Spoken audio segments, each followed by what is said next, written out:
Happy Friday, everybody. My name is Singh. I'm VP of Product at UpKeep. I'm subbing in for Ryan today. Excited to share our latest release features. So we have some exciting news both on web and mobile. On web, we've introduced the ability to bulk select and update statuses in Work Orders 2.0. So now you can select multiple work orders and update the statuses, even custom statuses within Work Order 2.0. And then on mobile, both iOS and Android now have a new date and time picker across our workflows to make it easy for you guys to easily capture date and time. And then last but not least, the ability to support SVG file types for floor plans on mobile as well. I'll have Hannah and Spencer share more details on these features.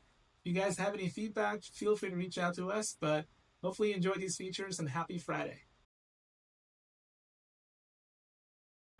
Hey everyone, my name is Spencer. I am a product manager here at UpKeep, and I'm excited to share a quick update with you on Work Orders 2.0. We've now brought the ability to bulk update work order statuses to custom statuses. So just like other bulk actions that you can take here on the work order list, you can access this feature by selecting multiple checkboxes here. You'll see this update status option, which when you click it will now give you the option to move as many, all of these work orders into any status, including custom statuses. This is really helpful, particularly if maybe, a bunch of work orders are going to go on hold, maybe because there's a certain problem in a location, or maybe a bunch of work orders are going to, get moved into progress at one time, or so, any reason you're trying to sort of take an action to move many work orders into the same status, you can now do that and move it into a custom status. Still kind of working through our feedback on the work order beta experience. Keep it coming. Please let us know what else you'd like to see improved on this page. Thank you so much. Hi everyone, my name is Hannah and I'm a product manager here at UpKeep.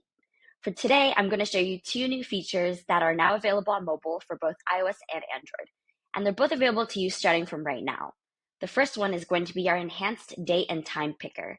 The second one is going to be the fact that we now allow SVG file types to be uploaded to floor plans in your locations. So let's get into it. I'm going to share my screen, and this new feature is date and time picker. So you'll see a refreshed look anywhere in the app where you need to select a date and or a time. So let's say I am an admin and I go into my list of requests. I want to click on a request and add a due date.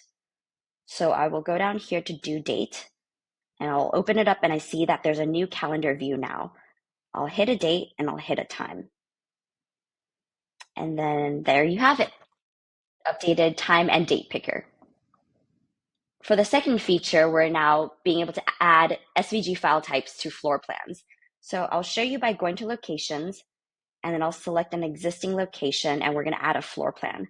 So I scroll all the way to the back tab here, hit on floor plans. I don't currently have a floor plan right now, so I'm going to add a floor plan. And I'm just going to call this SVG test plan. And then I'm going to go upload an SVG file type. As you can see here, I have some SVG files already. I'm going to pick the US map. And then I can see a preview of it. If it looks good, I'm going to hit add. And then now that it's in, I can always go into it. I can add points to the map. I can take this location with a floor plan. I can assign it to an asset, to a work order, or anything else I may need it for. And there you have it. Those are the two new features we have available today. New date and time picker, and also the ability to add SVG file types to your floor plan. Thank you so much.